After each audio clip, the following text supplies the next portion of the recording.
Chris Lee of Southeastern 14 here with my buddy William, who runs the SEC Baseball Twitter account, does a fine job with that. William, we did the SEC West last week. Went so well, we're having you back on for the East. Thanks for joining us. Man, I cannot believe this. We are 3 days away from baseball as we do this on a Tuesday afternoon. That's great. Yeah, Chris, thanks for having me. I guess the West one went pretty good. You invited me back, so I'll take that. And yeah, it's right around the corner. It feels like for so long we've been counting days, and now it's almost here. Well, I joke that here's how you know college baseball is on the way in the Nashville area. It's 68 today, going to be about that the next 2-3 days, and then opening day hits, it's going to drop to 44 for a high and 25 with a low. That's what always happens when SEC baseball rolls into town here in Nashville. But we take it because frozen baseball is better than no baseball. That's right, it is. Well, let's start with the place as we preview the East that's not so frozen, and we're doing these in alphabetical order, so nobody get your feelings hurt on order of here. That's the Florida Gators. What a strange year it was a year ago for Coach Kevin O'Sullivan, William. Yeah, not only from, you have 2020, they're really good in the year when everything gets shut down. They're number one, the kind of consensus preseason number one, and they don't have a bad year. They're a host, but for Florida standards, that's a bad year. And then the end of the season, the off season, with all the rumors around Sully to LSU, and then they, don't finish good in their own regional. Not only do they not finish well, it's kind of a brutal crowd to go with it. Mm-hmm. I think it was South Alabama that knocked them out, and they're, doing the Gator chomp at the new park, and it was just not a good end to the season. But that team just kind of stockpiles so much talent that there's no reason to think, they're not going to bounce back and have another typical Florida year at some point. Yeah, I've seen this and I've heard this. I don't know if it was Aaron Fitt or someone at D1 Baseball, but the feeling is that they're going to be a handful at season's end, that they're reloading with some new names. And there's some old names in there, too, mm-hmm. that we know. Hunter Barco to lead their rotation. Judd Fabian is their center fielder, who was, maybe preseason National Player of the Year heading into last year, certainly in that category. Right. Didn't do what he wanted to do. Didn't get the money he wanted, so he's back, too. But the feeling seems to be that with all the new faces and all the competition in the league, that this is the team that is maybe going to gel at season's end. You never know till you get there, but it makes sense to me. Yeah, I think that makes sense. Like I said, the way they recruit, there's going to be talent there, and it's kind of one of those. Maybe it does take a little bit to shake out and see who fits where and how that team gels. Fabian was a guy that last year you couldn't talk about college baseball without mentioning him in the first sentence or two. And this year, he's almost overlooked. There's a lot of swing and miss last year, but, he did hit 20 home runs, still a lot of production there. So he kind of tightens a few things up. He's an SEC Player of the Year caliber guy that not a lot of people are talking about. You mentioned Barco. I think he's primed to be, SEC Pitcher of the Year type of guy in that conversation. Since he's stepped on campus, he's been in that rotation. So we'll see if he kind of takes a big jump and can be that dominant Friday guy. But it does feel like those two. And then, you've got some other guys coming back and some new pieces and some talent. So the talent is there. We'll see how that, if they live up to that, if it's kind of a year where some of those new guys are trying to figure it out. But feels weird to call Florida underrated. But I think you could say that they're, they don't have the bullseye on their back like they have in years past. No, far from it. But there's some names here. You look at the infield. Seems like these guys have been around a while. Kendrick Calilau, Colby Halter, who's getting some preseason lower-level All-American type mention, I think, or at least All-SEC. Mm-hmm. Josh Rivera seems like he's been there a while. Sterling Thompson, their right fielder, who just, when he gets a hold of one, he hits it about as hard as anybody. Yeah, I don't think it's maybe top of the league lineup, top of the third of the league lineup, perhaps. Which that's a way higher bar than it normally is. But it's one thing that I look at when I'm looking at teams, and you probably do too, is just familiarity. guys take that jump from year 1 to 2 and 2 to 3, and look, it wouldn't be the biggest surprise in the world if that happened in Gainesville. Yeah, definitely. I mean, you've got some familiar guys, some guys that have been in the SEC. So, you see some of those guys who are hitting around 300, with middle of the road power numbers. If they kind of take a jump and hit, 330 with double digit home runs, that's not a surprise if you see those guys make that jump.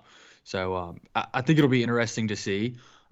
I think you'll kind of see them with a chip on their shoulder because, I mean, face it, you look at the decade before, that was arguably the most dominant team in baseball, and now people just kind of want to write them off and say, oh, they're overrated, they're not all they're cracked up to be. So I think you might see some of those guys that were, some highly recruited guys come out with a little bit of chip on their shoulder and something to prove.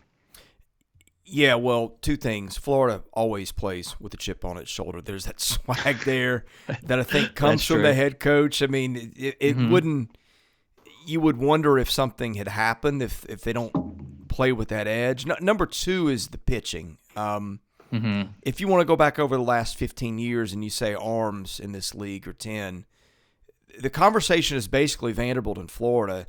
And though Vanderbilt's got the better end on the pros, I don't know that Florida hadn't had the better end on the college end. And their staff is intriguing. We know about Barco. I think he's the top returning starting pitcher in the league if you throw Landon Sims out, because he's a reliever who's being converted to a starter. And we don't know. I think we think it'll go well, but in terms of guys that have done this before, now that Blade Tidwell's on the sidelines, I think Barco's my pick for that guy. Brandon Sproat's a guy that's getting draft buzz, but the numbers weren't very good. It's one of those see if it translates, and sometimes with guys like that it does, sometimes it doesn't. They've got Nick Pogue, the freshman, who's highly regarded, who's maybe going to be their third starter. That's what D1 has thought. And then Pierce Coppola, who was another highly regarded arm, might be their closer. To me, it's Karsten Finbold, another guy that might be in the back end of their bullpen that's another highly regarded freshman. To me, it's do you keep Barco healthy? How does Sproat do? And how quickly do those freshmen come along? Because, again, you always presume that he has recruited talent, and because he always does. Right, yeah, and I think Barco's a guy, like you mentioned, with some of the guys that have gone down, the fact that this isn't, the strongest crop of pitchers, I think he's got a chance to kind of be that dominant ace that really gives them a leg up on a lot of teams. And like you mentioned, I mean, there's talent everywhere. Sometimes you see those guys who, step onto campus, highly touted. It doesn't go great the first year, but they eventually make that jump, or maybe it's year 2 to 3. But the talent is there, and at some point it clicks. So I think that seems to be the case with Florida a lot of years. They've got a proven guy that they can throw out there on Friday night, and then you've got some other guys that have a little bit of time to figure it out and have the stuff to do it. Yeah, we'll do picks in another episode, but I mean, I'd be surprised if this isn't a regional caliber team. I don't know that it's a top 10 team. Some people might disagree. Although by season's end, they might be there. I just think I'm not going to call Florida a wild card, but you could argue that they are. Yeah, I definitely don't think they're as proven as some of the other teams. Like I said, I think they've gotten some preseason top 10 rankings. I think just the gauntlet of the SEC might make their record maybe not look as good as you would ordinarily think. Yeah. But I think this is a team, come season's end, you're not going to want to travel to Gainesville, or, if they're coming to your place, you're not extremely excited about it. So I definitely think the talent is there. So they are an interesting team. Yeah, maybe not wild card, but they're not that upper echelon that we're necessarily expecting this year, but a really, really good team. Well, here's a team that, and I think you and I have talked about this off podcast. I think if there's a team in this league that anybody is sleeping on, it's this next one. It's Georgia. Mm-hmm. We talk about programs that have identities, right? And we just went through that with Florida. Georgia, under Scott Strickland, has had this identity where they're going to field, they're going to pitch. The bats may not always be there. In fact, they're usually not a top third of the league offensive team, although they have some talent, but that's not where their bread is buttered. I feel like he's kind of done it again. You talk to people down there, and the feeling is they got a lot of arms in that pen, and that really, and in that rotation too, that comes in handy. I don't know that anybody's talking a lot about their staff. And Jonathan Cannon's a guy that didn't pitch really well a year ago. I don't think was 100%. We would have thought, if we were having this conversation a year ago, Cannon's a top 15 pick in the draft, maybe top 10, and he's not back. Well, he is back with a little something to prove. Look at the rest of the rotation. They like Dylan Ross as JUCO lefty, righty. Liam Sullivan's a lefty who's pitched well for them, overpowering arm. He's probably going to be in the rotation. And then that bullpen, they got Jaden Woods, a kid I really like, Nolan Crisp, who've been at Florida. They think that they're really deep on the mound, and we'll get to the lineup in a minute. But in a year where pitching is a little bit of the question for people, William, I think this is easily a top 5 staff in the league. Most definitely. Yeah, that on both sides, offensively and with the pitching staff, they just return a lot. I think they're going to be a very experienced team. And you mentioned sometimes, sometimes that's your biggest advantage, to have a team that has that cohesiveness, and it doesn't take them, 4 SEC series to kind of gel and figure things out. They're comfortable from the jump.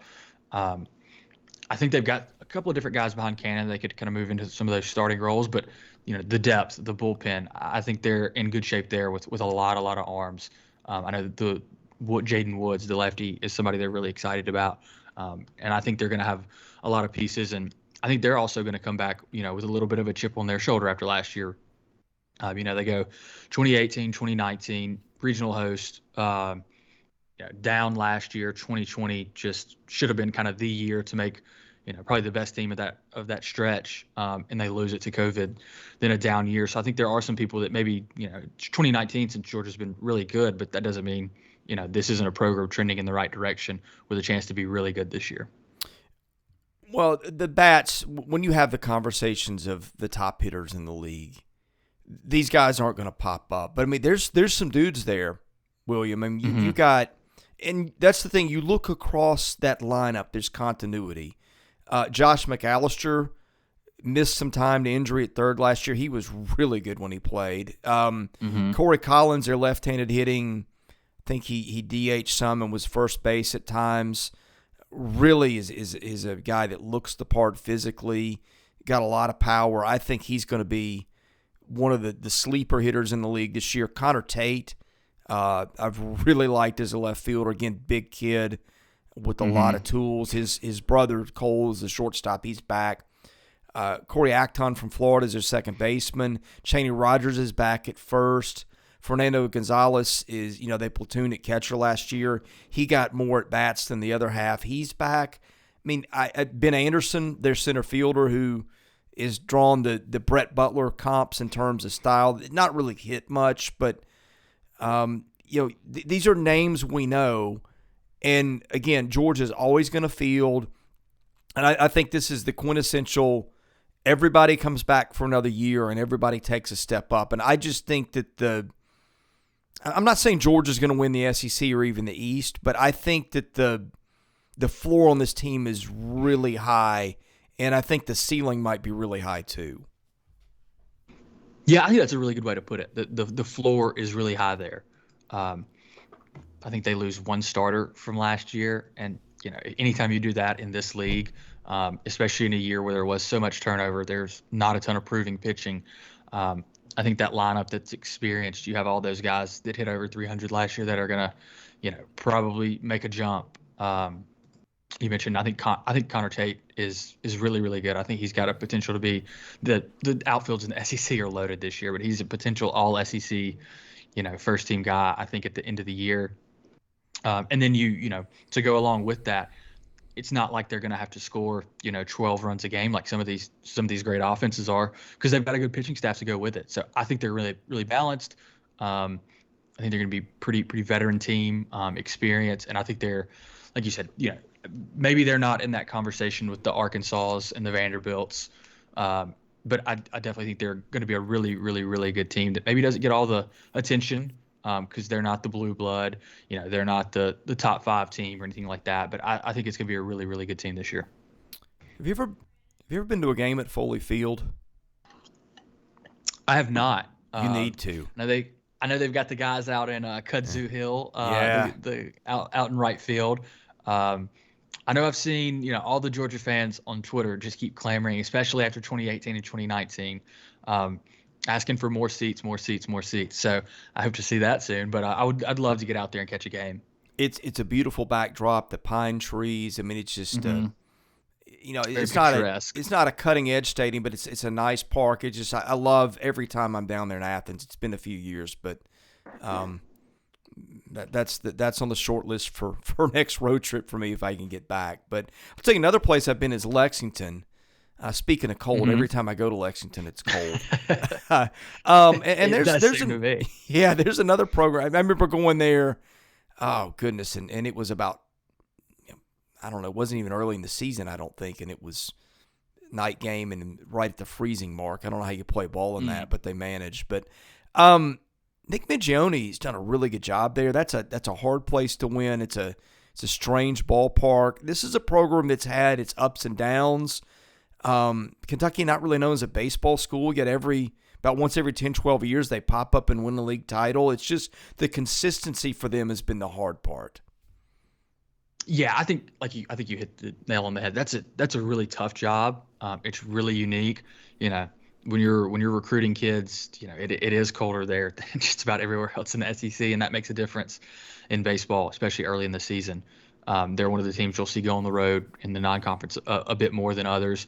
I do think Nick has done a good job. They always seem to have talent. It is kind of peaks and valleys there. Sometimes they peak and they have a good run, and it is kind of hard to maintain consistency at that program. But like I said, I like Nick. I think he's done a really good job. You look at that offense, I guess it starts with Ryan Ritter, who really, based on the numbers a year ago, wasn't that great, but had a summer that just seemed to knock people's socks off. And you're seeing him on All-American lists ahead of guys who have accomplished more than he has up to this point in college ball.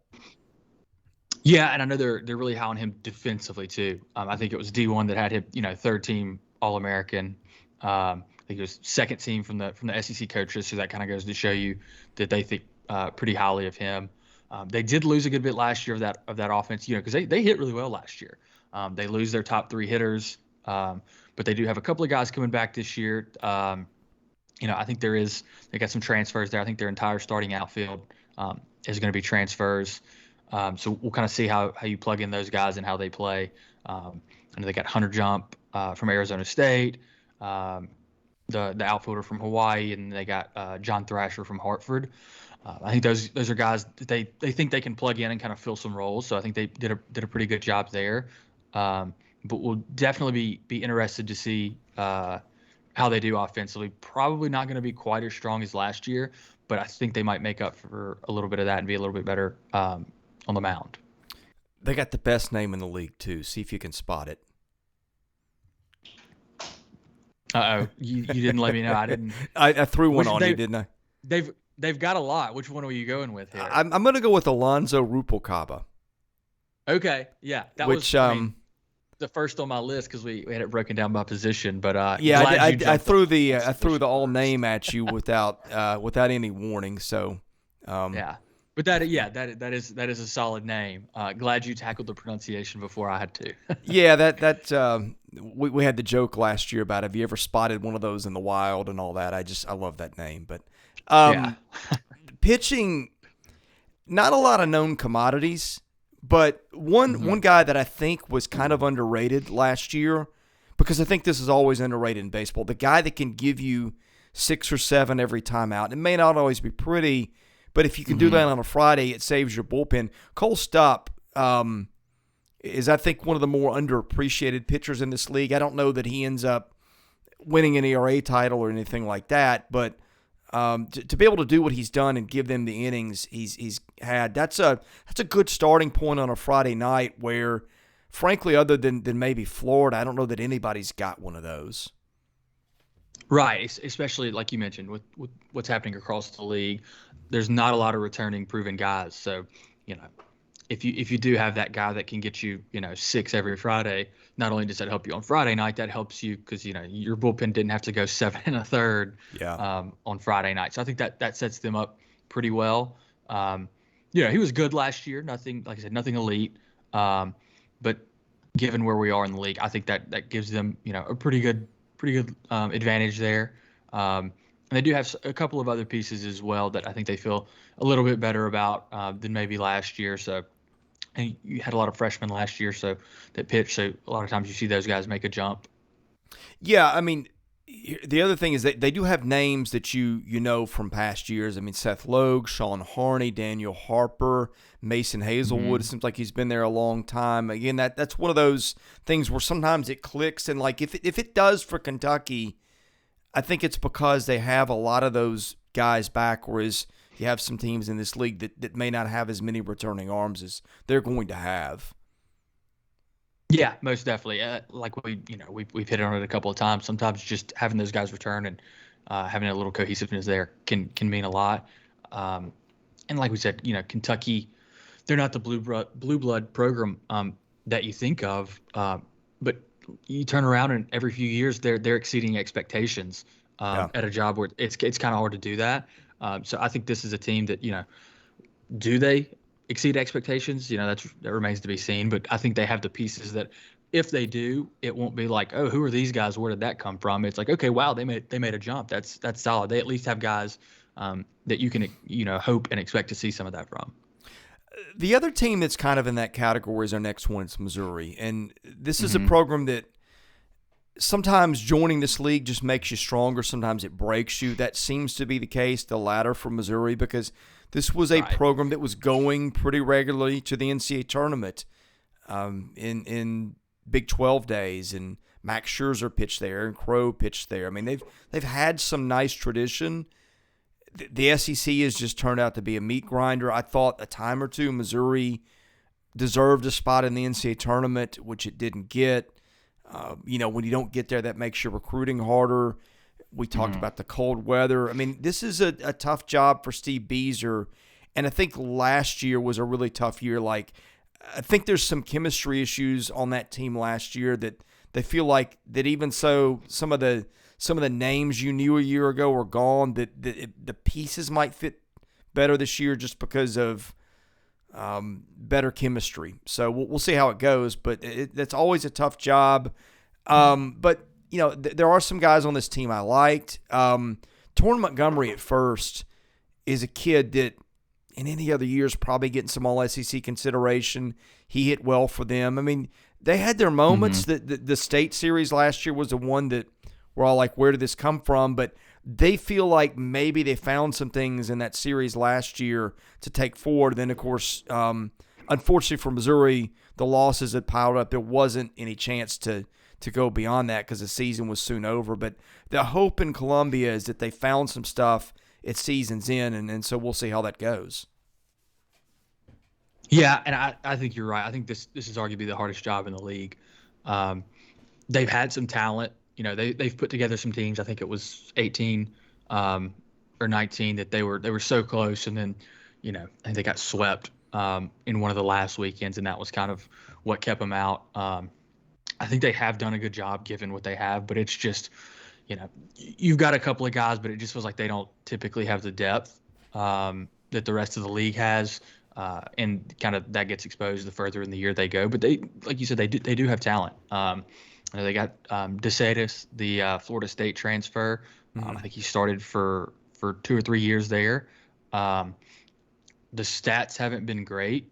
I think he did hit 7 home runs last year, but only hit 196. But sometimes a change of scenery can help a guy like that out. And I think that's anytime you can.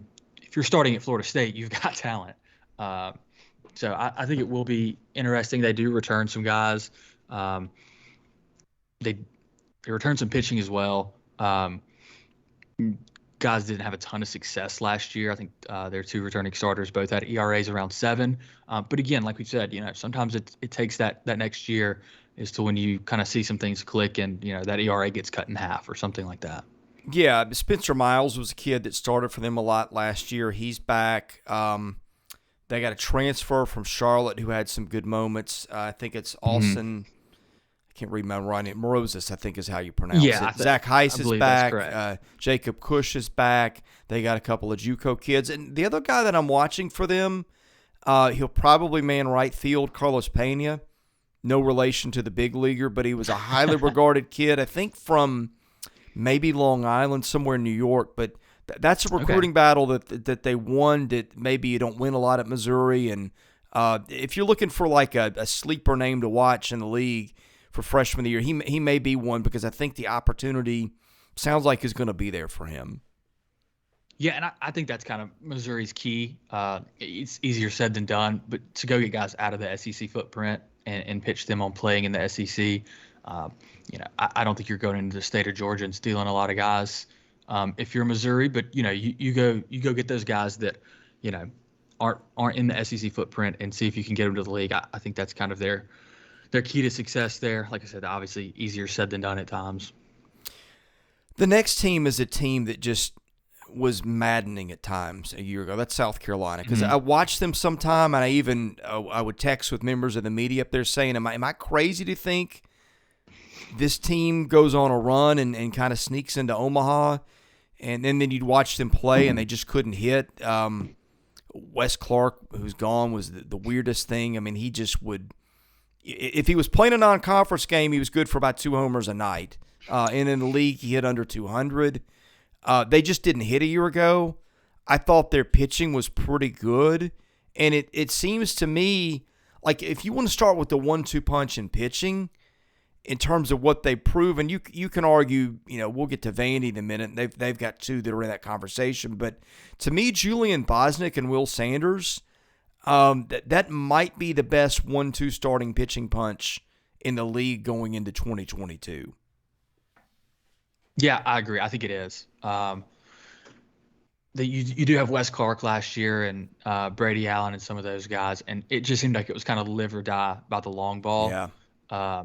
So I think the biggest key for them is hitting better, but I think kind of the wild card for them, the X factor is how good are Sanders and Bosnick, because they've got a potential to be the best 1-2 punch, and all of a sudden that you feel really good about that, and that kind of puts you in a position that a lot of other teams aren't in. So maybe your hitting doesn't have to get insanely better. It does need to get better, obviously. But if they can win the games on the mound, I think that kind of gives them a unique advantage for 2022. And I think the Bosnick and Sanders, I think both of those guys are guys you can expect as proven guys to not only be good, but be a little bit better this year.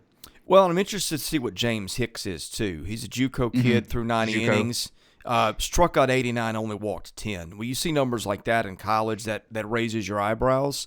They got Noah Hall out of the pen, who's pitched a lot of innings a year ago. The lineup, again, that's where they struggled. But, again, names we know. Colin Burgess back to catch. Braden Wimmer at second, one of the better middle infielders in the league. Brant Belk, who was one of Missouri's better hitters a year ago, is there. Kevin Madden, who played really well at Virginia Tech as a third baseman. They got Josiah Seitler back in left, who was a regular. Andrew Eister back on the other corner. Matt Hogan, I think, is going to man center. He was at Vandy. He's got some pop, but just in the logjam of outfielders, never got some time. Again, I feel like we keep saying this, but watch out for those guys that are returning to step it up because they got a lot of them. Yeah, I really like Eister. I think he can be. He had 11 home runs last year. I think he could bump that up and the average improves a little bit and be a little bit of a leader for that team. And then I thought they did a good job on the transfers. Belk is a guy from Missouri that I've always kind of liked. I know he played pretty well for them. He goes from one Columbia to another, so we'll see how he does there. Like you said, Hogan and Madden, the two others that they're should see in the starting lineup. So I think the pieces are there for them to hit a little bit better. And like we mentioned, to go along with that starting rotation, I think they're one of the more intriguing teams this year. If at the end of the year, they're a 3 seed or worse, and they're have the pitchforks out for Kingston, I could see it. But if they're they hosted a regional as a 2 last year. If they're a 2 seed or flirting with a regional host this year, that really wouldn't surprise me given the roster that they bring back. Yeah, I think they're a regional caliber team. It's just the schedule is going to off somebody, right? Because no kidding. It's brutal. Yeah, they get Texas in the non-conference too, and they get Clemson every year. So it's not like they're going to stockpile wins like we tend to see some teams do, and then in an effort to offset what happens to the SEC. If they're going to earn it. They're going to have one of the tougher schedules. Their West draw wasn't necessarily as bad as it could have been, but you still got to play 10 SEC series, so you're playing a lot of ranked teams regardless. Another team I think that's kind of right in there in the middle is Tennessee, and I thought that maybe going into this season people were sleeping on Tennessee a little bit. The problem now though is the injuries at starting pitching. Blake Tidwell, I don't think will throw a pitch this year. I think in my mind he was the best returning starting pitcher.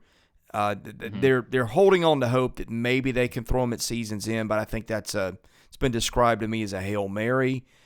Seth Halverson transferred from Missouri. The numbers weren't great. The stuff's pretty good. He's a guy that the scouts know. He's out for 2 to 3 months. I don't know where that leaves their rotation. Maybe Ethan Smith, the Vandy transfer, if he can stay healthy, is there. He's a really good arm. But Tennessee was a team to me that if those guys are there, they're poised to. I don't think they win the East, but maybe they're in the conversation. To me, I think the injuries though knocked them down a peg or two. Yeah, agreed. I really like Tidwell. I thought he had a chance to be. He was going to be my SEC Pitcher of the Year pick. Yeah, and would have been mine too. Yeah. I know they haven't officially said, but anytime you get the indefinitely to start the year, that's not really a great sign. I do think they have some pieces in that offense that they should still be a good team.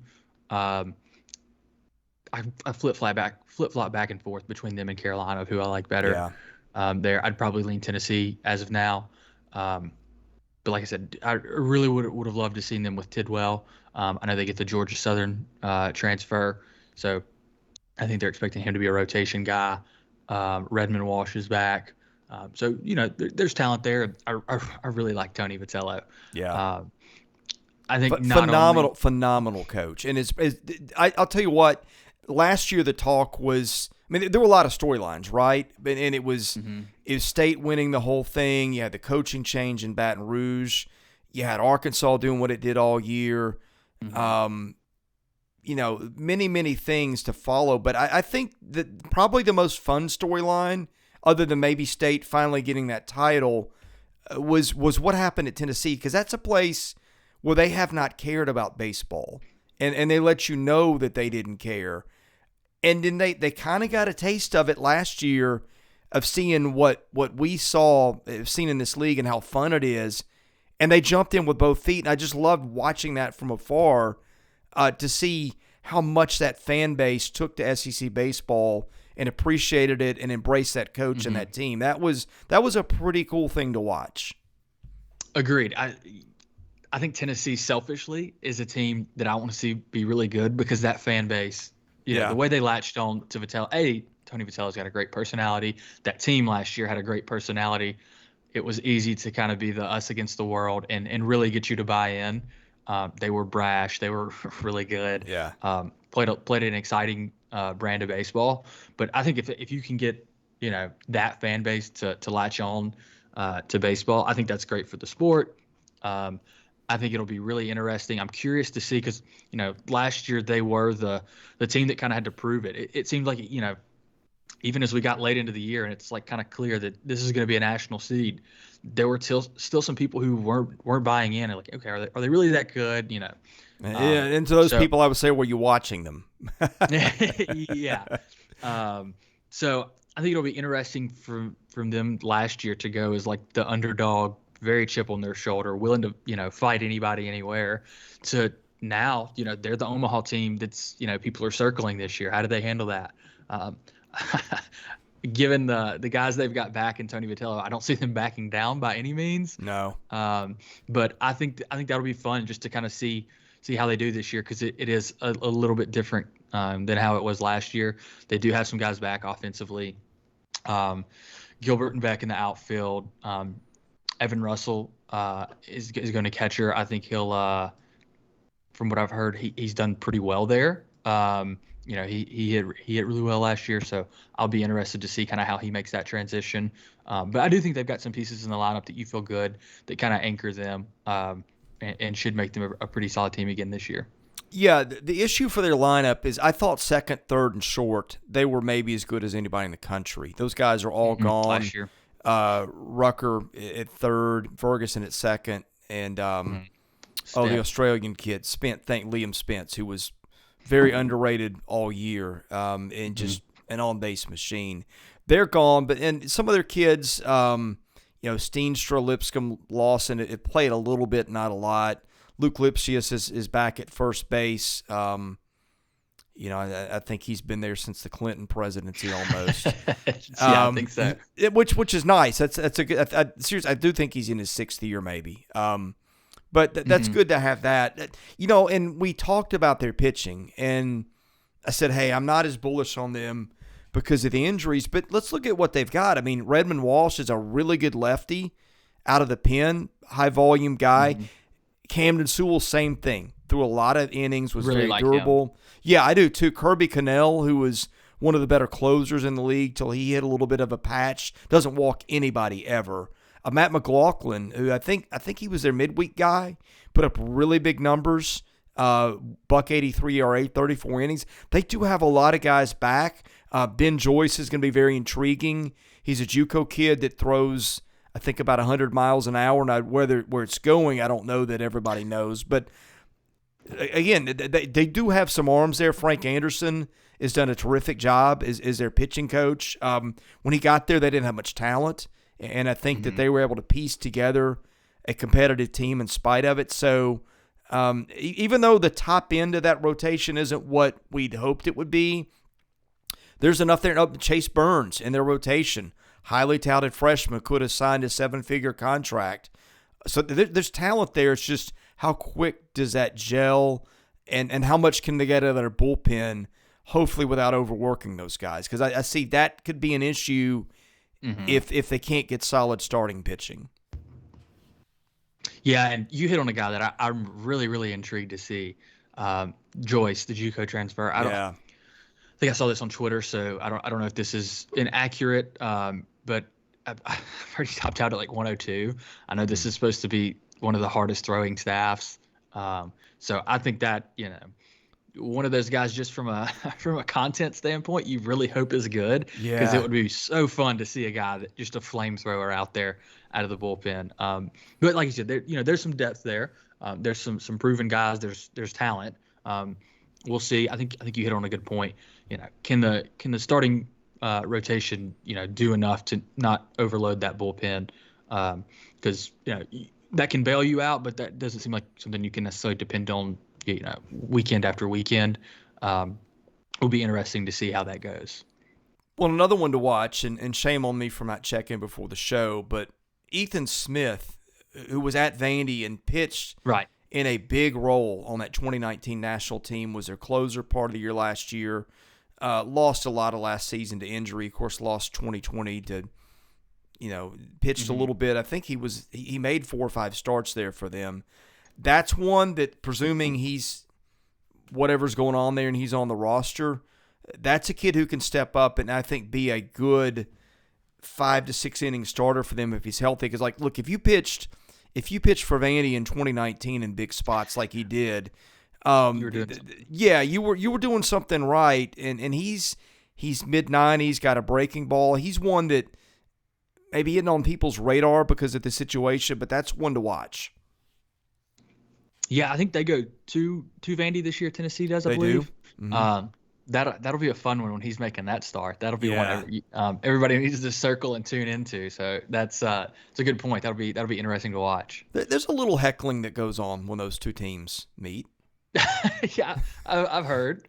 Yeah, so we've heard. Speaking of Andy, the defending national runner-ups, if that's even a thing, I guess it is, back at it again. It's a weird year for them because they didn't hit in Omaha, but they got most of those guys back. Vanderbilt last year, I think that was Tim Corbin's most banged-up team ever. They darn near pulled it off with about 5 arms in Omaha, and just you could literally physically see them run out of gas at the end. Kumar Rocker's gone. Jack Leiter was the second pick of the draft. But this just in, Vandy's got some arms back. Yeah, heard that could be the case. Yeah. They interesting team last year. You obviously had the dominant pitching staff, the 1-2 of Rocker Leiter. And then, like you said, offensively, they just seem to kind of run out of gas. By the time you get to Omaha and through the supers and everything, you're seeing, dude after dude after dude on the mound. So after you've kind of grinded all year, you get there and, the offense did just kind of sputter and fall flat. But I don't think there's any reason to think those guys aren't going to be really good offensively this year. I know Dominic Keegan's moving to catcher. Offensively, he's a guy that I really like.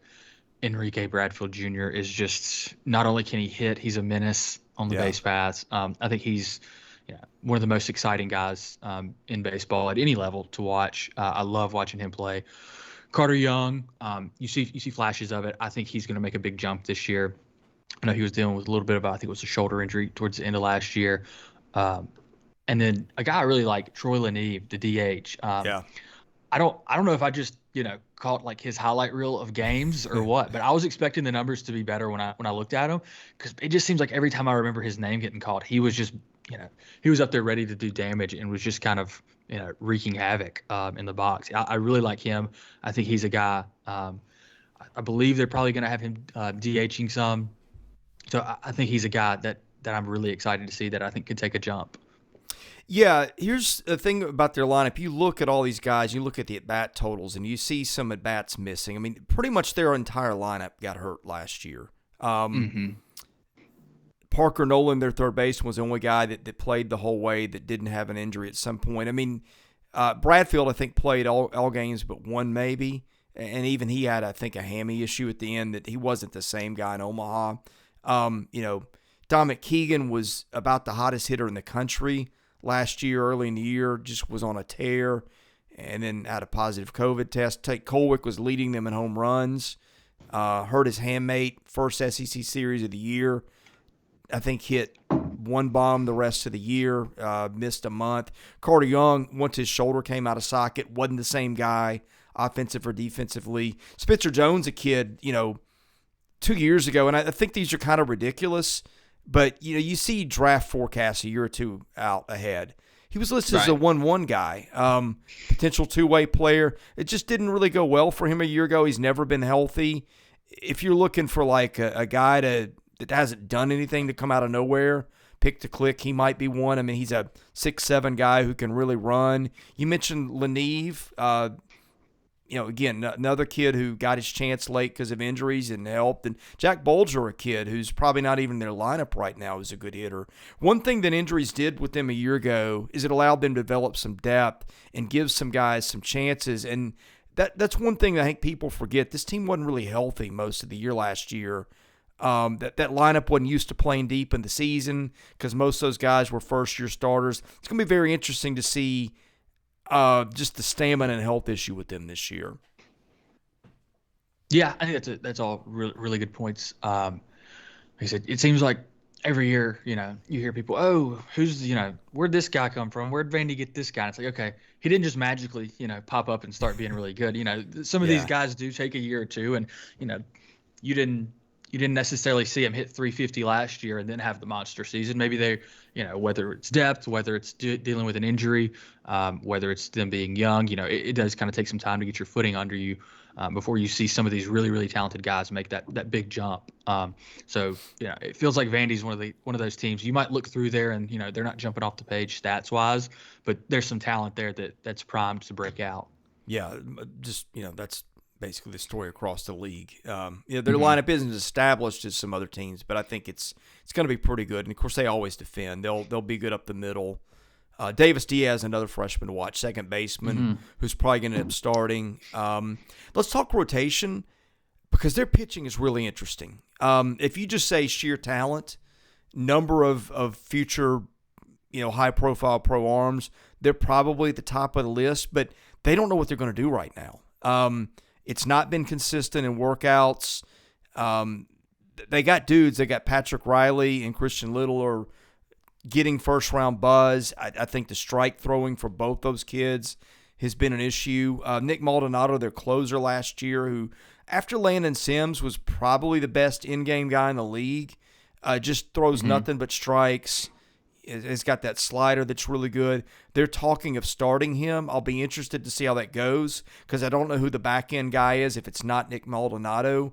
And they've got a kid named Carter Holton, too, who's getting some run as freshman of the year, has even been getting a little bit of two-way action for them in practice. I don't think that's going to happen, but I bet you we'll see Holton on the opening weekend.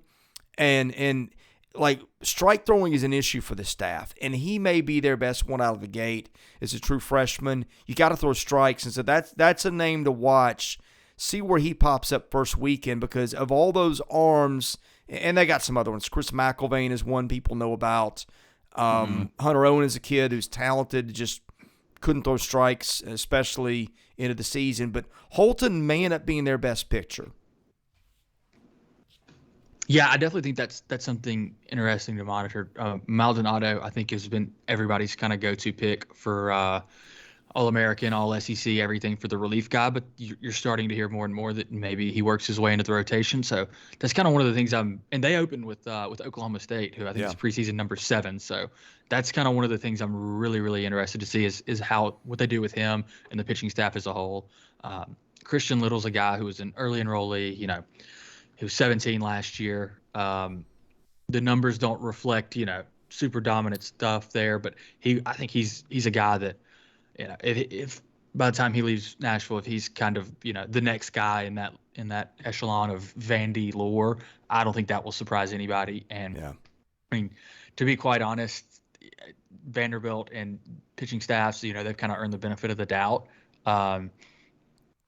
Could they have a bad pitching staff? Yes, but I'm not betting on it. And it just kind of feels like the case with them. There's talent in the East, and can somebody kind of surpass them and outperform this year? Yeah, I think there's teams that can. Yeah. But I'm not betting on that. I think I'll believe it when I see it because I just think this they've been so consistent. I think this lineup, this talent, I just think they're a machine at this point. That doesn't mean there's not some things to figure out and some pieces that have to step up. But I think they've given the track record. I think that's something that I would expect. Well, I think Little is the wild card in that pitching staff. I don't know if you remember the start he had in Hoover last year against a really good hitting Ole Miss team. He was mowing Ole Miss down until I think there was a blister issue. But I mean, and I can't remember if he was 17 at the time of that outing. But I mean, he came to campus like he finished high school in December, was on campus in January, was pitching in Omaha a few months later. I mean, that's the thing. He wasn't just a freshman, but he was a young freshman, and I think the youngest player in the league. And I'll be very interested to see how that goes because he had a meltdown in Omaha last year where he got upset with his defense. They end up having to call a team meeting in the middle of the dugout, which you don't see often. But the talent's there. It's just, is he ready for that spotlight? And that's hard to do when you're 18 years old sometime pitching on those stages. Yeah, no, I think it was, 17 turns 18 sometime through the year. But I think one of the things that's kind of overlooked in that everybody throws out the age is the fact of you mentioned, I mean, you're in high school in December and then, you don't have the fall to get acclimated and things like that. You're getting thrown in and it's kind of time to go. The talent is obviously there. Who knows? Maybe it's, slightly better this year. Next year is when it clicks. Will be interesting to see. But I think that's a guy who the ceiling is very, very, very high for him. On a related note, the one thing excuse me, that we don't see this year we saw last. It seemed like there were just so many injuries last year. And I have to think that related to the odd 2020 season, especially with arms. And, man, I hope that we're not seeing that carry over into the preseason stuff with the Tidwells and those guys that are already sidelined because, man, I had enough of that a year ago. Yeah, I think that's a good point. With the amount these guys throw nowadays, you're going to see kind of an uptick from what you historically have seen. But I definitely think that the 2020 had to play a pretty good role in that. Is whether it's just guys taking the year off and not logging so many innings, or the extended time off and not really knowing what to do. You really hope that obviously there are going to be injuries throughout the year, but you hope it's not a super drastic uptick compared to what we've seen, or anything on last year's level. Because there's a lot of really good guys that are going to be a lot of fun to watch this year. This year is going to be. I mean, in terms of talent, even if pitching's a little thinner, you tell me, I don't remember a year going in where I liked more teams. I like the raw. I mean, it's you've got what. Somebody's going to have to lose. I mean, I don't even know where to start. I'm speechless. Like, you've got maybe the top 5 teams in the country, maybe 6. Stanford, Texas are in there somewhere. You got the depth with the Tennessees, the Carolinas.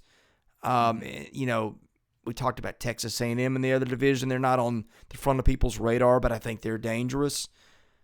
I just think I can't wait to just see the scores start rolling in on Friday night and see the box scores and who's done what, especially on the pitching side, because I just think this race is going to be so much fun to watch. I think there's maybe 6 or 7 teams that have a shot at being the best team in the league, and I think it's fascinating.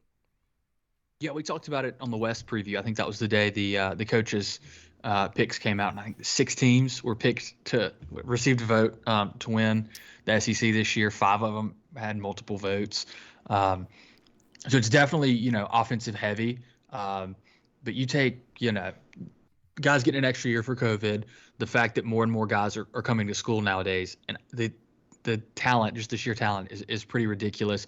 And then you couple that with the fact of, SEC teams are investing more than a lot of other conferences. And at the end of the day, that matters. That's reflected in what you're seeing on the field. You look, I think it was last year, Vandy, Ole Miss, and LSU are all starting freshman shortstops from the West Coast. Yeah. Used to those guys were going to Stanford, UCLA, Arizona State, Oregon State. Now they're, Jacob Gonzalez is coming across the country to start in Oxford at shortstop and is a preseason All-American. And it's just an unbelievable amount of talent. I do think we're going to see the box scores are going to kind of feel like some of those early 2000s days, maybe, especially on Sunday when you get some, some 13 to 12 games. But it should be really, really fun to watch.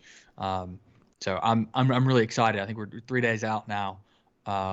And let's just hope I can get a few things done at work between now and then. Yeah. Well, and I don't know if Alabama had a West Coast, California kid at shortstop too, Jim Jarvis. I don't know if you mentioned him, but I could see.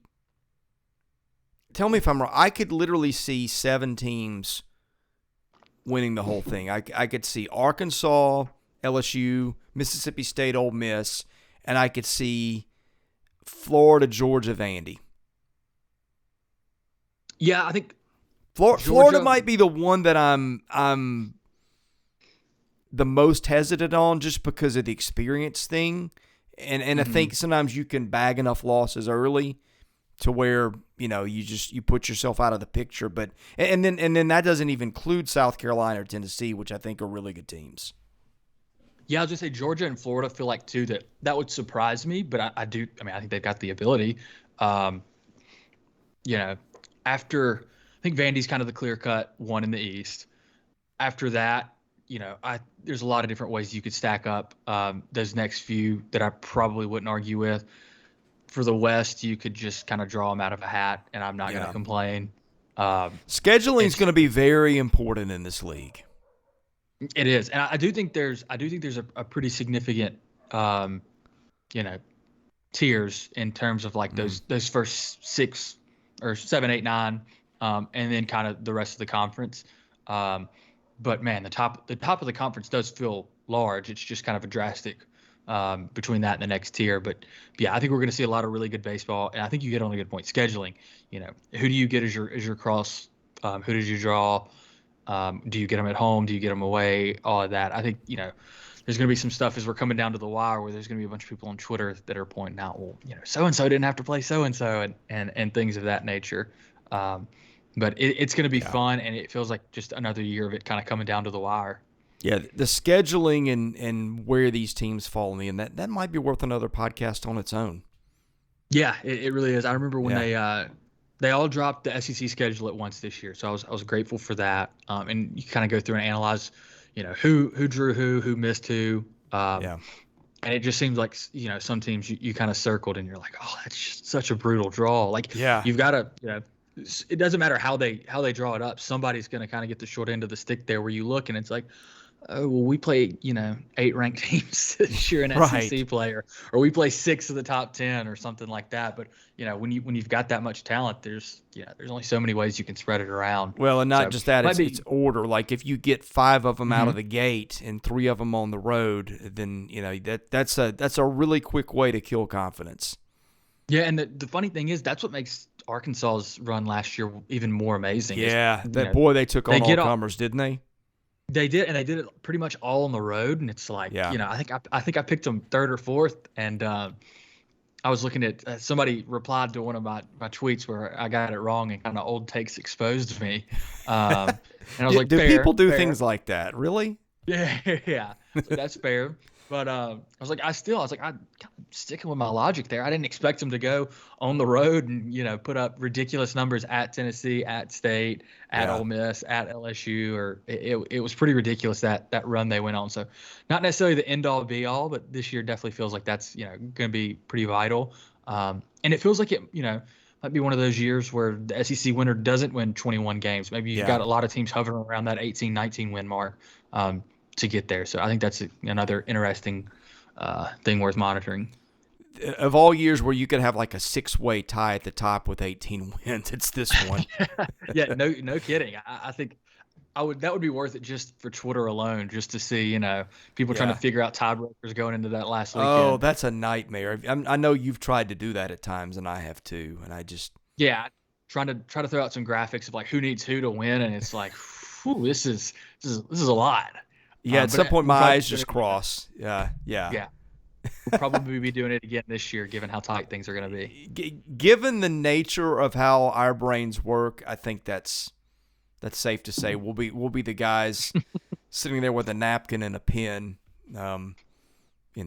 figuring out all the what ifs heading into the last weekend of the year. Yeah. But, hey, man, it's been fun. Really enjoy having you on here. Tell folks about your Twitter account and what you do. Yeah, so I run the SEC Baseball Twitter account. Started a couple of years ago, just kind of looking for, a good account to follow some stuff. Didn't see a ton, a lot of inactive stuff. I've got a little bit of a background in some graphic design. The light bulb kind of went off and decided to start it, and the reception I've gotten has been awesome. Fans from all the different teams, all 14, have reached out and basically said, thanks, keep it up. So that encouragement has been super cool. And it's kind of led to me jumping on here with you and giving it a shot to see what else we can do and, talk a little baseball. So this will be, I guess, the 4th season that I've done this. Wow.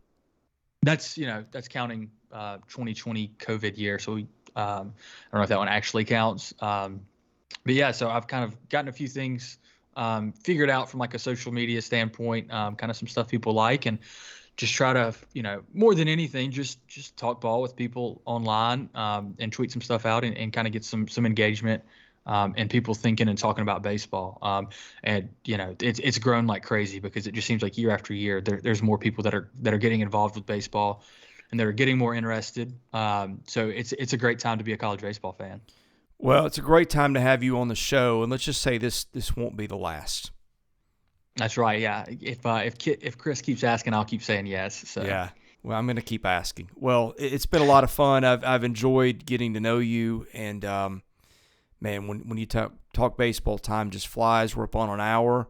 So with that, We'll let you go, but again, keep your eyes peeled to our channel. Hit the subscription button. You never know what's going to pop up next with baseball and basketball. Thanks for watching, and we'll see you again very soon.